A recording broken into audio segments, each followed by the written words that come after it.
ADB আন্তর্জাতিক সংবাদে আপনাকে স্বাগতম। সংবাদের শুরুতেই থাকছে সংবাদ শিরোনাম। ইসরায়েলের বিরুদ্ধে কঠোর পদক্ষেপের আহ্বান ইইউ-এর ৪০৪ সাবেক কর্মকর্তার। হামলার হুমকির মধ্যেই তুরস্কে আলোচনায় বসছে যুক্তরাষ্ট্র ইরান। ভারতের ওপর চাপানো উচ্চ শুল্ক নিয়ে এবার যা বললেন ট্রাম্প। রেভলিউশনারি গার্ডকে সন্ত্রাসী ঘোষণার প্রতিবাদে ইরানের কড়া প্রতিক্রিয়া। সোমালিল্যান্ড ঘিরে কেন তুরস্কের মুখোমুখি ইসরায়েল। হামাসকে নিরস্ত্র হতে ২ মাস সময় দেবে ট্রাম্পের শান্তি পর্ষদ। এতক্ষণ শুনছিলেন সংবাদ শিরোনাম, এখন জানাবো বিস্তারিত।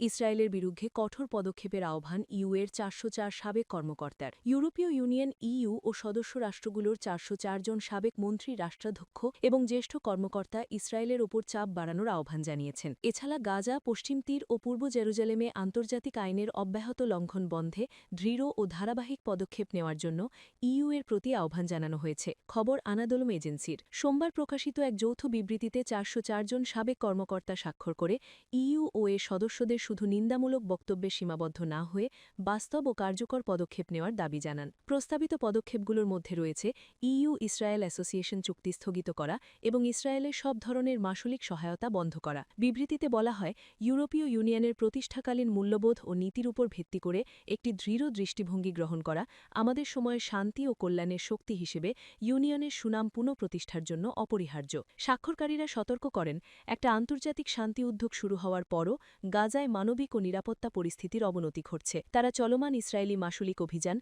মানবিক সহায়তায় বাধা এবং বেসামরিক মানুষ ও রান কর্মীদের লক্ষ্যবস্তু করার বিষয়গুলো উল্লেখ করেন। সাবেক কর্মকর্তারা মানবিক প্রবেশাধিকারে ইসরায়েলের চলমান নিষেধাজ্ঞার নিন্দা জানান। তারা রাফাহা সীমান্ত ক্রসিং সম্পূর্ণ ও স্থায়ীভাবে খুলে দেওয়ার আহ্বান জানান এবং রান সরবরাহ আটকে দিতে তথাকথিত ডুয়াল ইউজ নীতির অপব্যবহার বন্ধ করার দাবি তোলেন। হামলার হুমকির মধ্যেই তুরস্কে আলোচনায় বসছে যুক্তরাষ্ট্র ইরান। আবারও পারমাণবিক আলোচনা শুরু করছে ইরান ও মার্কিন যুক্তরাষ্ট্র। আগামী শুক্রবার ৬ ফেব্রুয়ারি তুরস্কের ইস্তানবুলে আলোচনায় বসবেন দেশের সরকারি কর্মকর্তারা। সোমবার মধ্যপ্রাচ্যের আরব অঞ্চলের এক কর্মকর্তার বরাত দিয়ে এএফপি এক প্রতিবেদনে এই তথ্য জানিয়েছে। অপরদিকে একজন আঞ্চলিক ডিপ্লোম্যাট জানিয়েছেন, সৌদি আরব এবং মিশরের মতো দেশের প্রতিনিধিরাও এতে অংশ নেবেন। ইরানের পারমাণবিক কর্মসূচি নিয়ে দীর্ঘ প্রায় ২ যুগ ধরে ওয়াশিংটন এবং যুক্তরাষ্ট্রের মধ্যে তিক্ততা চলেছে। গত বছর জুন মাসে এই ইস্যুতে যুক্তরাষ্ট্র ইসরায়েলের সঙ্গে ইরানের সংঘাত হয়েছে। ১২ দিনের সেই সংঘাত শেষে যুদ্ধবিরতিতে যায় যুক্তরাষ্ট্র, ইসরায়েল ও ইরান। তবে যুদ্ধবিরতির পরও ওয়াশিংটন ও তেহরানের মধ্যে তিক্ততা কমেনি।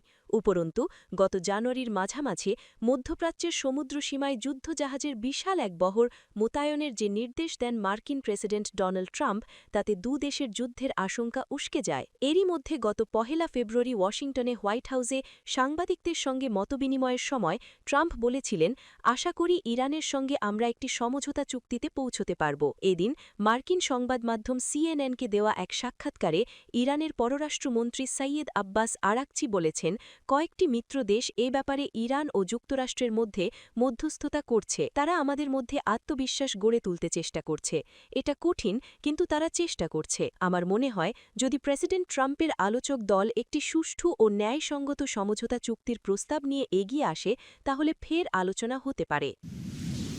ভারতের ওপর চাপানো উচ্চ শুল্ক নিয়ে এবার যা বললেন ট্রাম্প। মার্কিন প্রেসিডেন্ট ডোনাল্ড ট্রাম্প এবার ভারতীয় পণ্যের ওপর আরোপিত উচ্চ শুল্ক হ্রাসের ঘোষণা দিয়েছেন। দেশটির ওপর আরোপিত শুল্ক ৫০% থেকে কমিয়ে ১৮% নামিয়ে আনতে রাজি হয়েছেন ট্রাম্প। ভারত দ্বিপাক্ষিক বাণিজ্যে বাধা কমানো, রাশিয়া থেকে তেল কেনা বন্ধ করে যুক্তরাষ্ট্র ও সম্ভাব্য ভেনেজুয়েলা থেকে তেল কেনার কারণে শুল্ক কমানো হবে বলে এক প্রতিবেদনে জানিয়েছে আল জাজিরা। ভারতের প্রধানমন্ত্রী নরেন্দ্র মোদীর সঙ্গে ফোনালাপের পর নিজের সোশ্যাল মিডিয়ায় ট্রাম্প লিখেছেন, মোদির প্রতি বন্ধুত্ব ও শ্রদ্ধা এবং তার অনুরোধের ভিত্তিতে তাৎক্ষণিকভাবে কার্যকর একটি বাণিজ্য চুক্তিতে সম্মত হয়েছি। চুক্তির ফলে যুক্তরাষ্ট্র শুল্ক ২৫% থেকে কমিয়ে ১৮% ধার্য করবে। ট্রাম্প আরও জানান, নরেন্দ্র মোদী $৫০০ বিলিয়নেরও বেশি মূল্যের মার্কিন জ্বালানি, প্রযুক্তি, কৃষি এবং অন্যান্য পণ্য কেনার প্রতিশ্রুতি দিয়েছেন। হোয়াইট হাউসের এক কর্মকর্তা বার্তা সংস্থা রয়টার্সকে জানিয়েছেন, ২৫% পারস্পরিক শুল্ক ছাড়াও রাশিয়ান তেল তেল কেনার শাস্তিস্বরূপ সকল আমদানির ওপর আরোপিত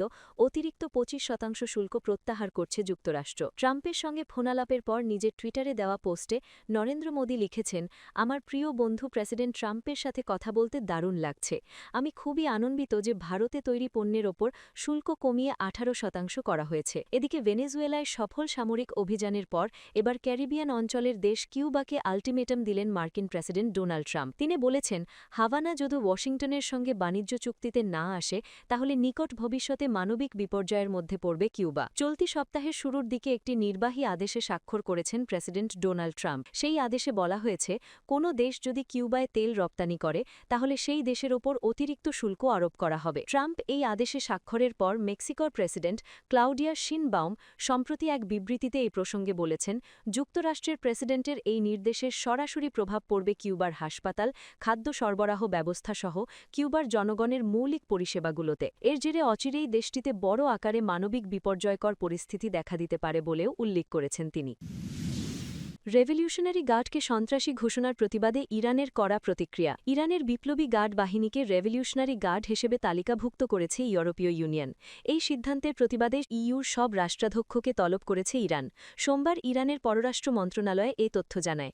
ইরান বলেছে, ইইউর এই সিদ্ধান্ত তেহরানের সার্বভৌমত্ব ও নিরাপত্তার বিরুদ্ধে যায়। পররাষ্ট্র মন্ত্রণালয়ের মুখপাত্র ইসমাইল বাঘাই জানিয়েছেন, রবিবার থেকে রাষ্ট্রাধ্যক্ষদের ডাকা শুরু হয় এবং তা সোমবার পর্যন্ত চলে। তিনি বলেন, আগামী কয়েকদিনের মধ্যে পাল্টা প্রতিক্রিয়ার বিষয়ে সিদ্ধান্ত নেওয়া হবে। গত সপ্তাহে 27 দেশের জোট ইইউ জানায়, জানুয়ারিতে ইরানের সরকার বিরোধী বিক্ষোভে দমনে বিপ্লবী গার্ডের ভূমিকার কারণে বাহিনীটিকে সন্ত্রাসী তালিকায় রাখা হয়েছে। ওই সময় দেশটিতে বিক্ষোভে হাজারো মানুষ নিহত হন এবং বহু মানুষ আটক হন বলে বিভিন্ন মানবাধিকার সংস্থা দাবি করেছেন। ইরানের পার্লামেন্ট স্পিকার বলেন, 2019 সালের একটি আইনের ভিত্তিতে ইরান এখন ইইউভুক্ত সব দেশের সেনাবাহিনীকে সন্ত্রাসী হিসেবে বিবেচনা করছে। তবে ইউরোপীয় কমিশন জানিয়েছে, উত্তেজনার মধ্যেও তেহরানের সঙ্গে কূটনৈতিক যোগাযোগ চালু রাখা হবে এবং সামরিক সংঘাত এড়াতে সংযম দেখাতে আহ্বান জানানো হয়েছে। এই পরিস্থিতিতে যুক্তরাষ্ট্র ও ইরানের মধ্যে তুরস্ক নতুন করে আলোচনা শুরু করার চেষ্টা করছে।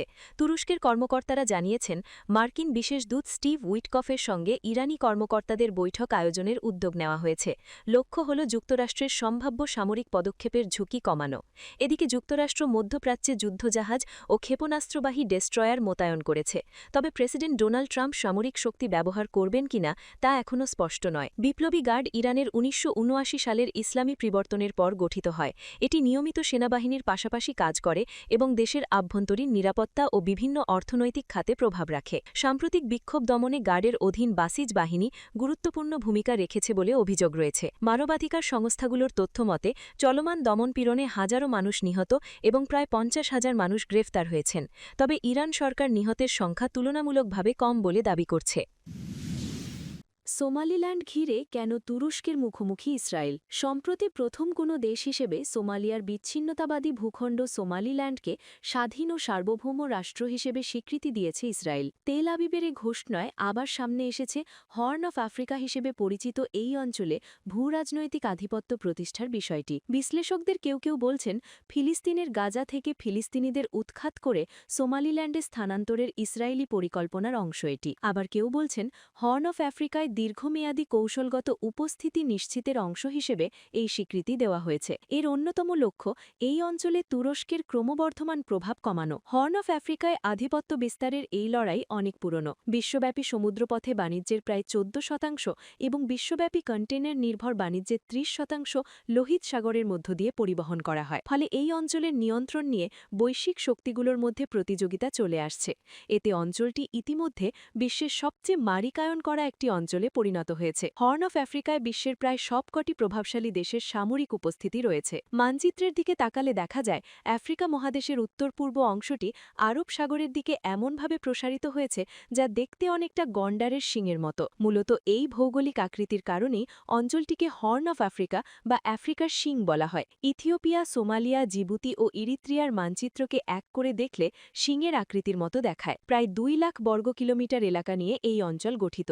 অবশ্য বৃহৎ পরিসরে কেনিয়া, উগান্ডা, দক্ষিণ সুদান ও সুদানকেও এই অঞ্চলের অংশ হিসেবে বিবেচনা করা হয়। নিরাপত্তার প্রশ্নে হর্ন অফ আফ্রিকা সেখানকার দেশগুলোর মতোই বৈচিত্র্যময় ও জটিল। সামগ্রিকভাবে এসব পরিস্থিতি এই অঞ্চলকে বিশ্বের অন্যতম অস্থির একটি ভূ-রাজনৈতিক কেন্দ্রে পরিণত করেছে। জিবুতির মতো ক্ষুদ্র রাষ্ট্র থেকে শুরু করে সুদানের মতো বিশাল রাষ্ট্র, সব দেশই এখানে নিজেকে অত্যন্ত গুরুত্বপূর্ণ পক্ষ হিসেবে মনে করে এবং একে অপরের ওপর প্রভাব বিস্তারের চেষ্টা চালায়। তার ওপর রয়েছে বিদেশি শক্তিগুলোর ভূ-রাজনৈতিক স্বার্থের দ্বন্দ্ব। হামাসকে নিরস্ত্র হতে 2 মাস সময় দেবে ট্রাম্পের শান্তি পর্ষদ। যুক্তরাষ্ট্রের প্রেসিডেন্ট ডোনাল্ড ট্রাম্পের গঠিত বোর্ড অফ পিস বা শান্তি পর্ষদ ফিলিস্তিনি স্বাধীনতাকামী সংগঠন হামাসকে অস্ত্র সমর্পণে 2 মাসের আল্টিমেটাম দেবে বলে জানিয়েছেন ইসরায়েলের অর্থমন্ত্রী বেজালেল স্মোট্রিচ। তুর্কি বার্তা সংস্থা আনাদোলু এজেন্সির বরাতে এ খবর জানা গেছে। গতকাল সোমবার স্থানীয় সংবাদপত্র মাকর রিশনে প্রকাশিত মন্তব্যে কট্টর দক্ষিণপন্থী ইসরায়েলি মন্ত্রী স্মোট্রিচ বলেন, শান্তি পর্ষদ হামাসকে নিরস্ত্রীকরণের জন্য 2 মাসের সময়সীমা বেঁধে দেবে। তিনি জোর দিয়ে বলেন, হামাস নিঃশেষ হওয়ার আগে গাজা উপত্যকায় যুদ্ধ বন্ধ করবে না ইসরায়েল। ইসরায়েলের অর্থমন্ত্রী আরও বলেন, গাজায় হামাসের কোনো অস্তিত্ব থাকবে না, আর সেটি সামরিক, বেসামরিক বা সরকারি কোনোভাবেই নয়। আমরা প্রতিজ্ঞা করেছি, আর এটাই যুদ্ধের প্রধান লক্ষ্য। তবে স্মোট্রিচের এই বক্তব্যের বিষয়ে ট্রাম্পের শান্তি পর্ষদের পক্ষ থেকে তাৎক্ষণিক কোনো মন্তব্য পাওয়া যায়নি। উগ্রপন্থী এই মন্ত্রী দাবি করেন, ইসরায়েলি সেনাবাহিনী গাজা উপত্যকার অর্ধেকের বেশি এলাকা নিয়ন্ত্রণ করছে এবং সবকিছুর ওপর তাদের কর্তৃত্ব রয়েছে। তিনি বলেন, যুদ্ধবিরতির দ্বিতীয় ধাপ হল নিরস্ত্রীকরণ। দুর্ভাগ্যজনকভাবে আমরা এটি 3 মাস আগে শুরু করিনি। গাজা নিয়ে ট্রাম্পের বৃহত্তর পরিকল্পনার অংশ হিসেবে গত বছরের 15ই জানুয়ারি বোর্ড অফ পিস গঠনের ঘোষণা দেওয়া হয়। এই পরিকল্পনার অধীনে গত বছরের 10ই অক্টোবর ইসরায়েল ও হামাসের মধ্যে একটি যুদ্ধবিরতি চুক্তি স্বাক্ষরিত হয়েছিল। পরে নভেম্বরে জাতিসংঘ নিরাপত্তা পর্ষদের 2803 নম্বর প্রস্তাবের মাধ্যমে এ পর্ষদ অনুমোদিত হয়।